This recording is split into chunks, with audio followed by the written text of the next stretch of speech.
Com a sua Bíblia, então, 1 Reis, capítulo 10, verso 1, estarei lendo já. E ouvindo a rainha de Sabá a fama de Salomão acerca do nome do Senhor, veio prová-lo por enigmas. Eu quero que você, nós vamos fazer uma breve oração antes de sentar, mas eu quero que você, quando for sentar, deixe a sua Bíblia aí aberta no capítulo 10, porque os próximos versículos que seguem é o esboço da pregação. Então estarei mencionando alguns versículos na sequência aí, falando sobre eles. Você vai entender logo começarmos a pregação. Importante que você pode acompanhar, então, literalmente, você vai acompanhar toda a mensagem pelos os versículos que seguem, aí não muitos, mas os primeiros talvez 8, 10 versículos. Mas vamos agradecer a Deus então por este momento, pedir a bênção para ouvir a palavra. Eterno Deus, Pai de nosso Senhor Jesus Cristo, nós te louvamos por estarmos aqui neste tempo, agradecemos a Ti pela vida que nos deste, pela força que move a nossa vida, pela paz que está nos sustentando e nos guardando, e pedimos agora que o Senhor abra nosso entendimento para entender as Escrituras. Abençoe nossos irmãos presentes neste local e os nossos irmãos à distância, que serão também, Senhor, alcançados pela palavra viva do Senhor, que de uma forma igual e poderosa, o Senhor venha suprir as necessidades de cada um dos teus filhos, em nome de Jesus. Amém. Podeis sentar. O reinado de Salomão oferece-nos um vislumbre profético do futuro reinado de Cristo. O reinado de Cristo será o reinado mais glorioso, esplendoroso, mais justo que poderia existir em toda a história. Ele ainda não veio, ele virá. Mas Deus antecipou, mostrando algo do reino de seu filho, através do reinado de Salomão, que foi o mais esplendoroso reino terreno que existiu. Então é o único que tem um pouquinho, não tem tudo, mas um pouquinho de luz sobre o reinado de Cristo. Dá para ver um pouquinho do reinado de Cristo através do reinado de Salomão. Durante o reinado de Salomão, Israel atingiu então o apogeu de riqueza, de poder e de glória. Salomão foi então o rei mais sábio que existiu e também o mais poderoso em termos de grandeza. Ele construiu um magnífico templo, que foi o templo de Salomão, ficou conhecidíssimo. Construiu diversos prédios governamentais, um palácio real, estabeleceu distritos administrativos que traziam uma variedade de alimentos para ele, independente da estação do ano. Reis de todos os recantos da terra daquele tempo vinham para homenageá-lo. O tempo de Salomão foi uma época de muita paz e segurança e de riquezas. E então isso prefigura muito bem o reinado grandioso, pacífico, justo e próspero do Messias.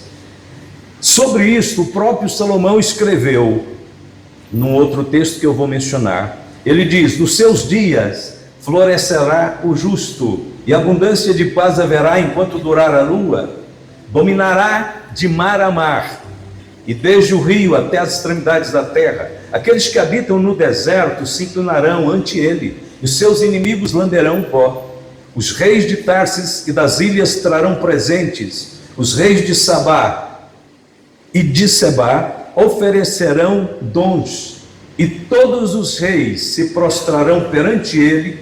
Todas as nações o servirão. Salomão escreveu isso no Salmo 72, falando no tempo do seu reinado, falando do reinado de Cristo.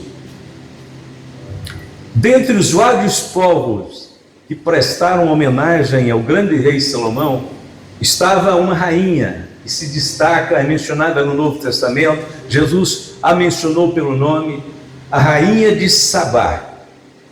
E da sua visita ao rei Salomão, ao reinado esplendoroso de Salomão, nós vamos destacar algumas lições muito importantes. E agora que você vai usar o esboço, a partir aí do versículo de número 3, está escrito: e ouvindo a rainha de Sabá a fama de Salomão acerca do nome do Senhor, veio prová-lo por enigmas. Veio a Jerusalém com um muito grande exército, com camelos carregados de especiarias e muitíssimo ouro e pedras preciosas. E veio a Salomão e disse-lhe tudo quanto tinha no seu coração. E Salomão lhe declarou todas as suas palavras. Nenhuma coisa se escondeu ao rei que não lhe declarasse. Primeira revelação grandiosa: a rainha provou a sabedoria de Salomão. Já fazendo o contraponto e a comparação, né? O Senhor Jesus Cristo é aquele em quem nós encontramos, segundo Paulo escreveu, todos os tesouros, toda a sabedoria e todo o entendimento, todo o conhecimento que possa existir no universo. Paulo escreveu assim: em quem estão escondidos todos os tesouros da sabedoria e da ciência. Colossenses 2:3. Assim como a rainha de Sabá veio provar, conhecer, ver se realmente Salomão era realmente sábio, nós devemos provar e experimentar a sabedoria que há em Cristo. A Bíblia diz que Salomão verdadeiramente era sábio. Aqui a Bíblia diz que quando Jesus pregava, anunciava a palavra de Deus, ensinava, ele deixava as pessoas extasiadas por conta da sabedoria que emanava dele. João registra: e os servidores foram ter com os principais dos sacerdotes e fariseus, e eles lhe perguntaram: por que não trouxeste? Responderam os servidores: nunca homem algum falou assim como este. João 7, 45, 46. Era isso que surpreendia as multidões, as pessoas, os líderes, a sabedoria, a capacidade de colocar a revelação de Deus de forma clara, inteligível, porque Jesus tinha a sua forma única de esclarecer o entendimento das coisas espirituais. Às vezes, partindo de um evento completamente natural, Jesus conduzia os seus ouvintes aos domínios do mundo espiritual. O conhecido para o desconhecido, o simples para o complexo, o natural para o sobrenatural. Jesus soube dominar a arte do ensino profundamente como ninguém. É o maior de todos os mestres que o mundo já conheceu. O Senhor Jesus disse nos seus dias: a rainha do sul, é a mesma, a rainha de Sabá, se levantará no dia do juízo com esta geração e a condenará, porque veio dos confins da terra para ouvir a sabedoria de Salomão. Eis que está aqui quem é mais do que Salomão. Mateus 12, 42.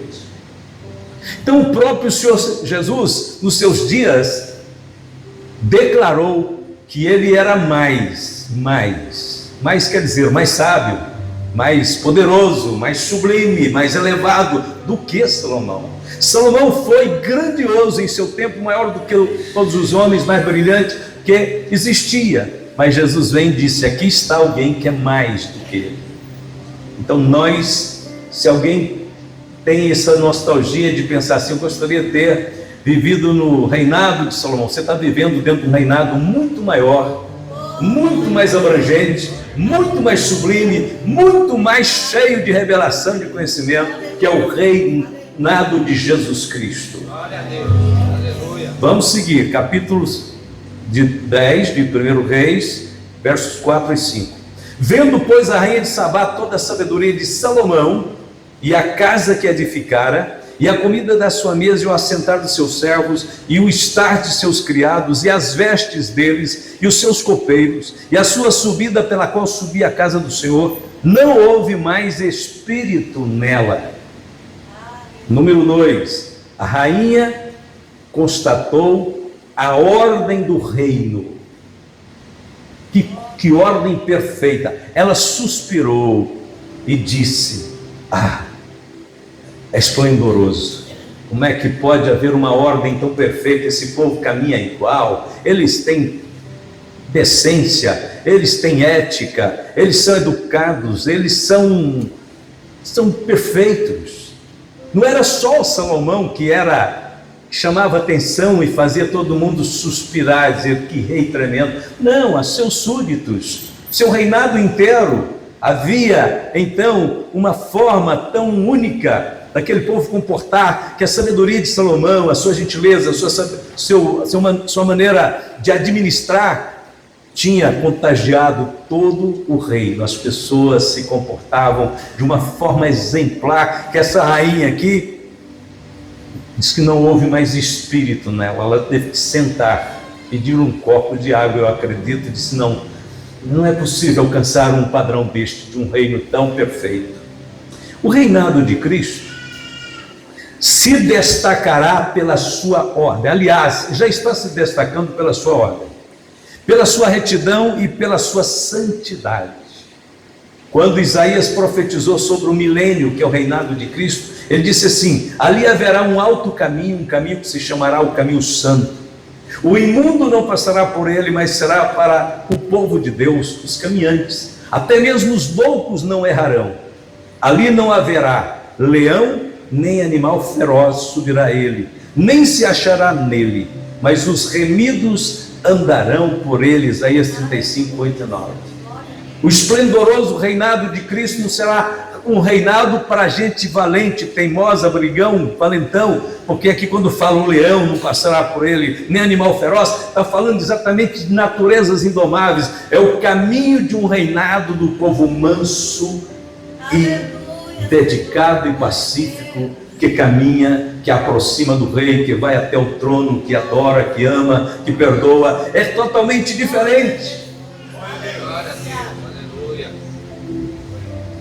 Sempre lembrando aquele velho hino onde ele pergunta, cantando, diz: Senhor, quem são aqueles de vestes brancas que vêm pelo caminho? São aqueles que foram remidos pelo sangue do Cordeiro e faz parte do reino de Cristo. É assim que Deus vê seu povo, suas ovelhas, vestes brancas, cordeiros, caminhando, vindo pelo caminho, cantando, adorando, louvando. A ordem e a santidade do reino de Cristo refere-se à forma como os cristãos vivem ali dentro deste reino. O estabelecimento e a expansão do reino de Cristo no mundo acontece hoje no coração das pessoas, inspirando-as à santidade por meio da fé, da entrega a Deus, da prática da justiça e do amor. Isto tem início quando o ser humano se rende a Cristo e se une à igreja. É o que se espera de todos nós que dizemos: Cristo é Senhor da minha vida, eu faço parte de um reino perfeito, eu faço parte da igreja, que é, como disse irmão pastor Reinaldo, que é a coluna e a firmeza da verdade. Tudo isso então tem início quando o ser humano se rende a Cristo. A ordem e a santidade. A ordem e a santidade é uma obra da graça. Nenhum homem que ainda não tenha sido alcançado pela graça de Deus não sabe, não entende, não tem possibilidade de viver esta ordem e esta santidade, porque ela é fruto do agir de Deus em nosso interior. É a sua graça fluindo, educando, é a sua graça transformando, é a sua graça nos tornando conforme o caráter de Cristo, a natureza de Cristo. Então isto está devidamente exemplificado no viver cotidiano dos cristãos verdadeiros. A graça transformando, Um homem que vem lá de fora, trazendo ele para dentro, tornando ele uma pessoa completa, um varão perfeito, porque a graça de Deus se é manifestado, trazendo salvação a todos os homens. Essa salvação aqui é muito abrangente. Quando a graça de Deus se manifesta e traz essa salvação, ela é abrangente. Essa graça não salva um homem do pecado, coloca ele na igreja mais mal educado, respondão, brigão. Não, ela salva ele e põe na igreja para transformá-lo em um cordeiro, em uma ovelha. A Bíblia diz que esta graça que tem sido manifesta, trazendo salvação a todos os homens, ensinando-nos que, renunciando à impiedade e às concupiscências mundanas, vivamos neste presente século, olha o porte dos filhos do reino: sóbria, justa e piamente. Que mais que esse povo faz enquanto serve ao Rei Jesus? Aguarda a bem-aventurada esperança e o aparecimento da glória do grande Deus e nosso Senhor Jesus Cristo, o qual se deu a si mesmo por nós para nos remir de toda iniquidade e purificar para si um povo seu, especial, zeloso de boas obras. Acabei de ler em Tito, capítulo 2, 11 a 14. É este comportamento que fez a rainha de Sabá abrir a boca e dizer: estou desfalecida de tanta coisa linda que estou vendo. Diz que as vestes, o andar, o levantar, o assentar, tudo daquele povo demonstrava a grandeza do rei Salomão. Agora a nossa pergunta é: tudo que há em nós, na igreja, está exaltando, está engrandecendo o nome do Rei Jesus? Lembremos que Jesus disse: está aqui alguém que é maior do que Salomão. Número 3, versos 6 e 7. E disse ao rei: foi verdade a palavra que ouvi na minha terra, nas duas coisas, e da tua sabedoria. E eu não cria naquelas palavras, até que vim, e os meus olhos o viram, e eis que me não disseram metade. Sobrepujaste em sabedoria e bens a fama que ouvi.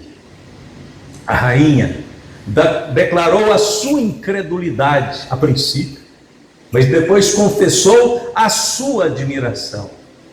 Ela disse: quando eu ouvi falar do teu reino, não acreditei. Me relatavam coisas muito grandes para me acreditar. Era maior do que minha mente podia conceber. Ela disse: porém, não me disseram a metade. Eu vou te garantir uma coisa aqui: nós vamos passar por esta vida e nenhum pregador conseguirá descrever nem a metade da glória do reinado de Cristo. Porque quando nós chegarmos lá, nós vamos dizer: não me disseram a metade, não me contaram foi nada. Não, isso aqui é muito maior. Que grandeza, que glória. Quando estivermos em sua presença, nós exclamaremos: sua sabedoria e sua riqueza são muito maiores do que tudo quanto já ouvi. Sim, Jesus, o Senhor é muito maior do que eu jamais podia imaginar. Como está escrito: as coisas que o olho não viu e o ouvido não ouviu e não subiram ao coração do homem, são as que Deus preparou para os que o amam. Ó profundidade das riquezas, tanto da sabedoria como da ciência de Deus! Quão insondáveis são os teus juízos e quão inescrutáveis os seus caminhos! Nós estamos dentro de um reino que nós já estamos maravilhados com ele, mas isso não é tudo. Isto é só um prenúncio. Isto é somente uma introdução. Verso 8: bem-aventurados os teus homens, bem-aventurados estes teus servos que estão sempre diante de ti, que ouvem a tua sabedoria. A rainha testificou a felicidade dos súditos do reino de Salomão. Bem-aventurados os teus homens, os teus servos, que estão sempre diante de ti, desfrutando dos teus conhecimentos. O que é bem-aventurança? Bem-aventurança significa felicidade. Felizes são os teus servos. Felicidade é uma coisa muito rara no mundo que nós vivemos hoje. As pessoas têm dinheiro, as pessoas têm fama, as pessoas têm diversão, mas as pessoas não têm felicidade. Porque na realidade, nem sempre o dinheiro pode dar acesso às pessoas à verdadeira felicidade. É igual aquela história: o dinheiro pode comprar um bom colchão ortopédico, desses magnéticos. Tem uns colchões que valem caro, né? Eles nem chamam de colchões, eles falam que são aparelhos que podem mudar a sua vida. Aí você compra, tem dinheiro para comprar o colchão. Não você, muitos têm. Estou dizendo não você porque o que eles fazem é para tentar conciliar um bom sono, mas depois que tem dinheiro para comprar o colchão caro, não tem ainda dinheiro para comprar o sono. Tem dinheiro para comprar o medicamento, mas não compra a saúde. Tem dinheiro para juntar muitos companheiros, para fazer uma farra, fazer um churrasco, mas não tem amigos. Dinheiro não compra amigos. Compra companheiros. Enquanto o dinheiro existe, eles estão por aí. E ali por aí vai, né? Dinheiro compra admiradores, mas não compra um amor verdadeiro. Nem sempre nasce um verdadeiro amor quando há um interesse financeiro no meio. Então a palavra bem-aventurado significa feliz. Felicidade é habitar na casa do Senhor. Felicidade é servir ao Rei Jesus. Felicidade é adorar a Deus. Todos reclamam que há então uma escassez de felicidade permanente. Por quê? Porque o mundo conhece uma felicidade, no máximo, uma felicidade momentânea, passageira, que dura poucos minutos ou horas. Porém, ao contrário deste mundo, que sofre a escassez da felicidade, uma das marcas mais evidentes dos súditos do rei é a felicidade e a alegria permanente. E os resgatados do Senhor voltarão e virão a Sião com júbilo, e alegria eterna haverá sobre a sua cabeça, gozo e alegria alcançarão, e deles fugirá a tristeza e o gemido. Isaías 35:10. Isaías está falando do milênio, o reinado de Cristo. Ele diz que no reinado de Cristo a tristeza fugirá. Assim como hoje a alegria está fugindo dos homens sem Deus, eles correm atrás dela aqui e acolá, mas não conseguem alcançá-la. No milênio a tristeza fugirá de nós. Mas isso já começou, porque Jesus já fez um trono em nosso coração. Já estamos vivendo o aspecto, a revelação, a manifestação invisível do reino de Deus no coração, no homem interior. Nós já estamos dentro do reino. O reino que se manifestou de uma forma invisível e localizada, nós já estamos vivendo nesse nível. Breve se manifestará na sua forma visível e global. A Bíblia diz que o reino de Deus encherá toda a terra. Paulo disse, falando desta alegria de servir a Deus, da felicidade, Paulo disse: alegrai-vos sempre no Senhor. Outra vez vos digo, alegrai-vos. Então há um motivo grandioso dentro do reino de Cristo, da salvação que há em Cristo. Há um motivo todos os dias para a gente se alegrar. Eu sei que tem coisas que são motivos de tristeza, mas concentre a sua mente naquilo que Cristo é e naquilo que Ele faz. E mesmo que você esteja esperando uma resposta, comece a concentrar sua mente, sua esperança naquilo que você espera dEle, porque Ele te ouvirá e Ele responderá às suas orações, e aquilo virá para você no tempo e na hora dEle. Verso de número 9. Bendito seja o Senhor teu Deus, que teve agrado em ti para te pôr no trono de Israel, porque o Senhor ama Israel para sempre. Por isso te estabeleceu rei, para fazeres juízo e justiça. Deus fez uma aliança com Israel e se tornou, ele próprio, Deus, se tornou a base daquele reino. Ele era a base do reino de Israel, por conta da aliança que ele firmou com Israel. Por causa da desobediência, Israel deixou de vencer muitas batalhas, começou a perder muito. E, na realidade, daqueles tempos da rejeição de Cristo, principalmente, Israel está aí. Ele está aí, mas é igual aquele hino, ele está sobrevivendo. Ele não está gozando da plenitude de Deus. Ele não pode dizer que é um vencedor triunfante. Não, Israel está escapando da morte, é isso que é sobreviver. Eu consegui escapar, gente. Saí só com a roupa do corpo, o fogo estava pegando, mas consegui sair do incêndio. Eu não gosto de falar porque eu fico criticando há alguns anos.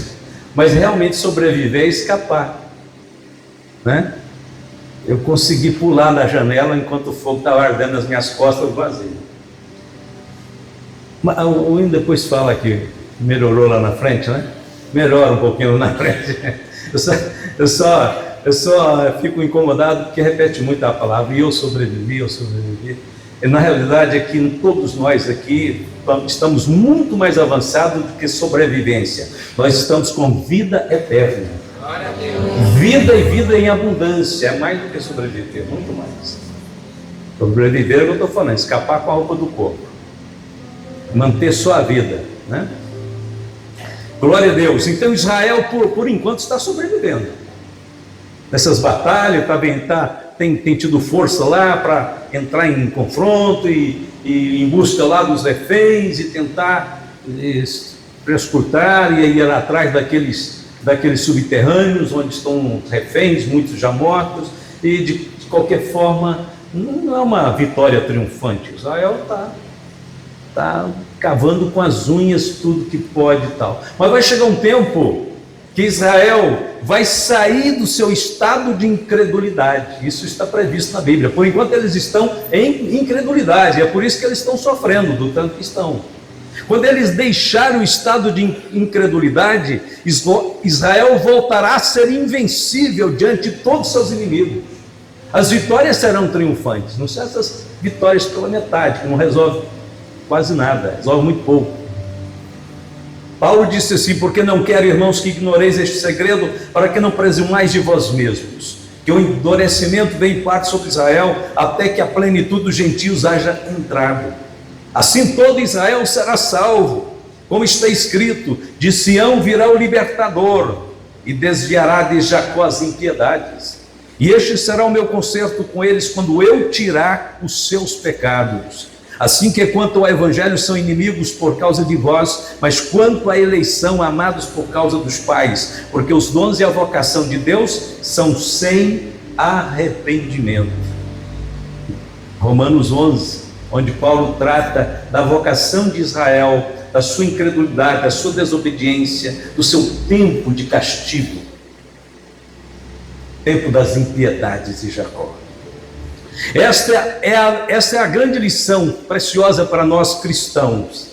Por quê? Porque Cristo também, assim como Deus o Pai se tornou a base do reinado de Israel, e enquanto Israel obediente a Deus, ele como a base garantia todas as vitórias, os inimigos fugiam mesmo, como foi no tempo de Salomão e no tempo de Davi, antes de Davi, depois de Salomão. Salomão só começa a cair por conta da desobediência, mas enquanto ele permaneceu no lugar que Deus colocou ele, era invencível. Deus cumpriu aquela promessa: se correrem atrás de vocês por um caminho, vocês vão fazer eles voltar correndo por 7. Eu não estou colocando vocês por cauda, mas por cabeça. Vocês serão invencíveis. E esta é a lição para nós. Cristo é a base também da nossa vida espiritual. Nós não cremos em Cristo e mais alguma coisa, não. Nós cremos somente em Cristo. Glória a Deus. Sola Cristo, somente Cristo. Somente Cristo é a base da nossa fé, é a base da nossa esperança. E segundo a Bíblia, segundo o próprio ensino do Mestre, do Senhor Jesus Cristo, nós devemos permanecer nele. Se vós estiverdes em mim e as minhas palavras estiverem em vós, pedireis tudo o que quiserdes e vos será feito. João 15, verso 7. Chegando já no término aqui, versos 10 a 12. Esse é muito bonito isso aqui. E deu a rainha de Sabá, e deu ao rei 120 talentos de ouro.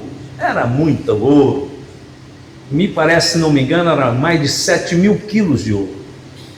Mais de 7 toneladas de ouro. Dava 7.200 toneladas de ouro. E muitíssimas especiarias e pedras preciosas. Nunca veio especiaria em tanta abundância como a que a rainha de Sabá deu ao rei Salomão.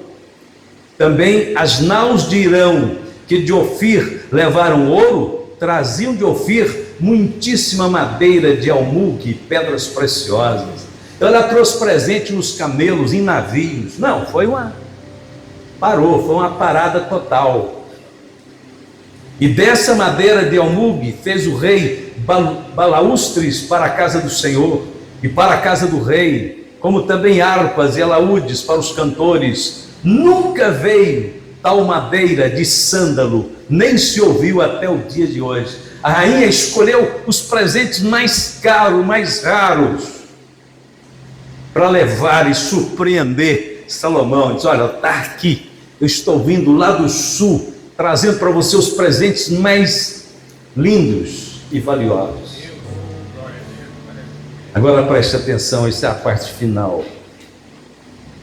Davi um dia fez uma pergunta: que darei eu ao Senhor por todos os benefícios que me tem feito?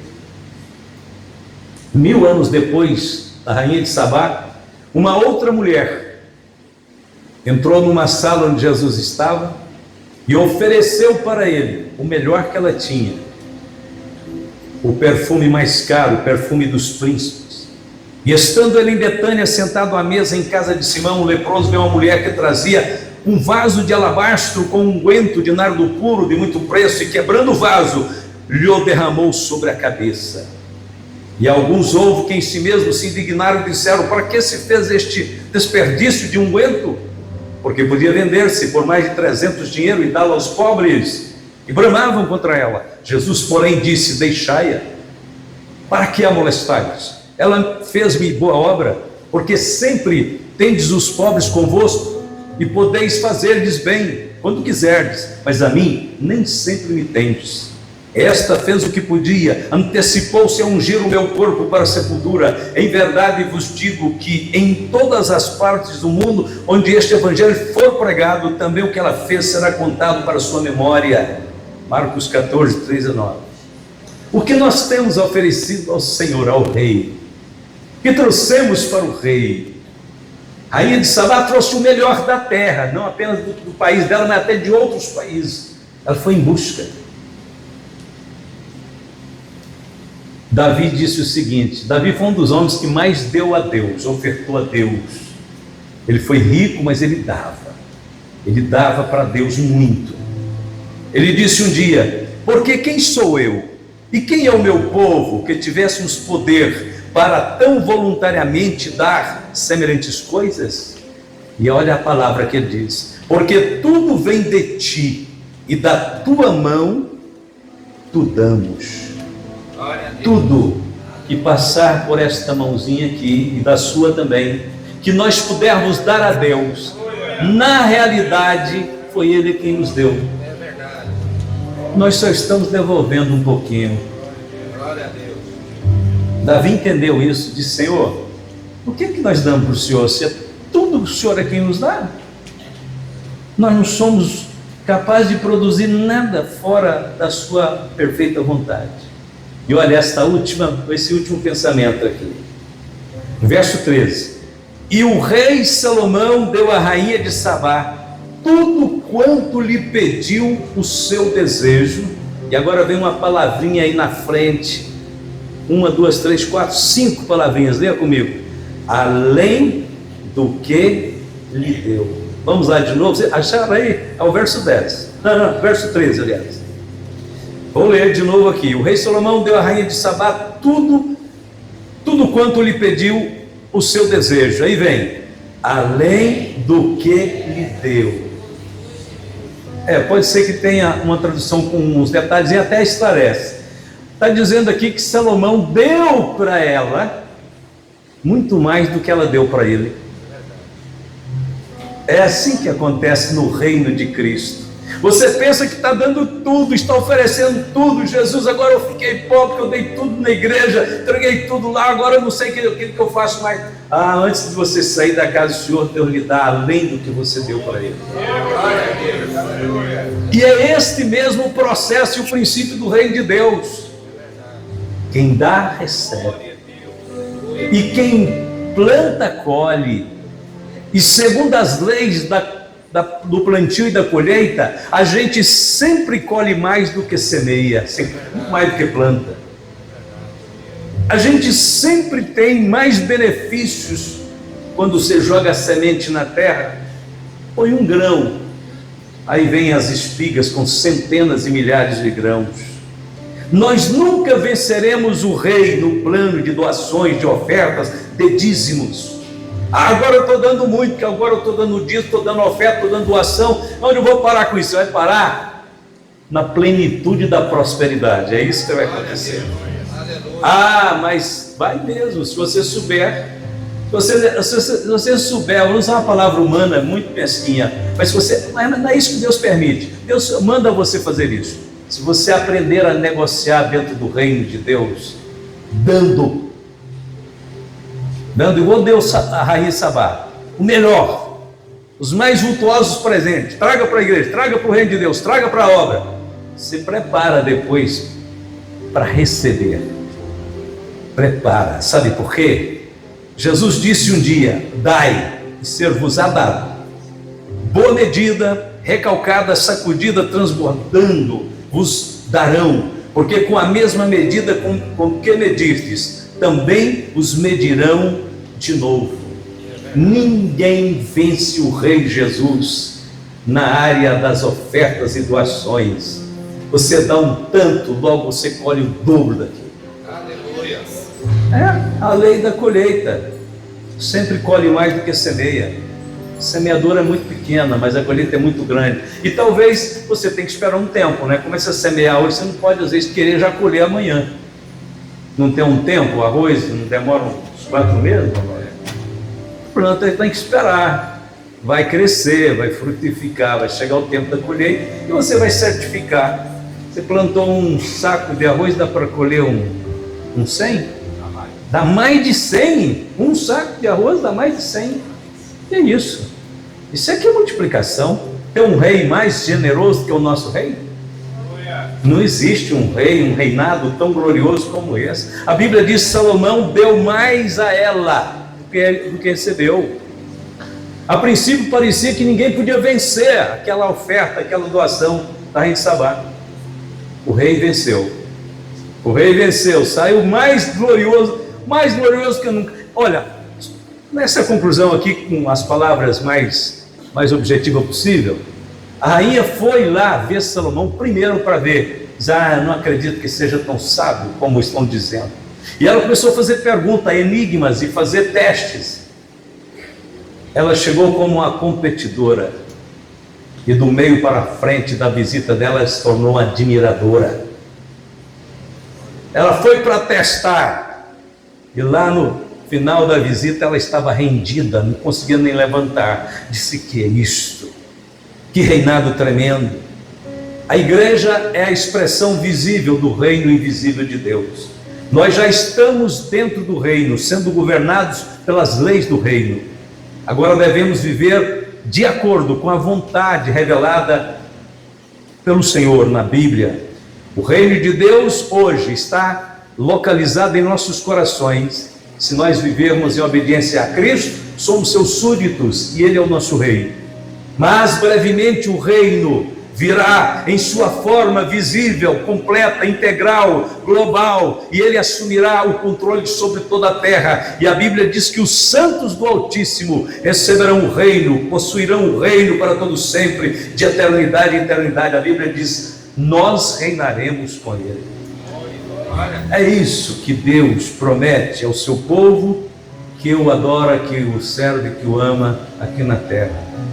Este é o grande, esplendoroso reinado de nosso Salvador Jesus. Curve a sua cabeça. Querido Jesus, o Senhor é tão grande, tão esplendoroso, tão magnífico, tão precioso.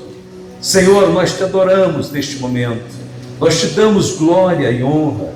Somos tão pequenos, Senhor, às vezes nossa mente é tão pequena, tão curta, incapaz de deslumbrar a grandeza, Senhor, da Tua palavra, das Tuas promessas, da Tua revelação. Mas hoje a Tua palavra está nos ajudando a pensar grande, a esperar coisas grandes, a fazer grandes coisas para o Senhor e para a Sua obra, para o Seu reino na terra, compartilhando, Senhor, destas promessas que o Senhor tem para todos os que te amam. Obrigado, Pai de amor, fica sempre conosco, nos ensinando para que nós possamos crescer nessa jornada de fé triunfante, fé vitoriosa. Queremos ir além daquilo que nós já experimentamos. Sei que o Senhor tem mais e muito mais. Eu confio, nós confiamos, nós te damos graça. Diga comigo: Senhor Jesus, meu Rei, Senhor da minha vida, nas Tuas mãos eu fico descansado.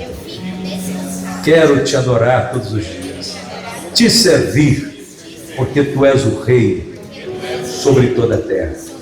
Obrigado, Jesus.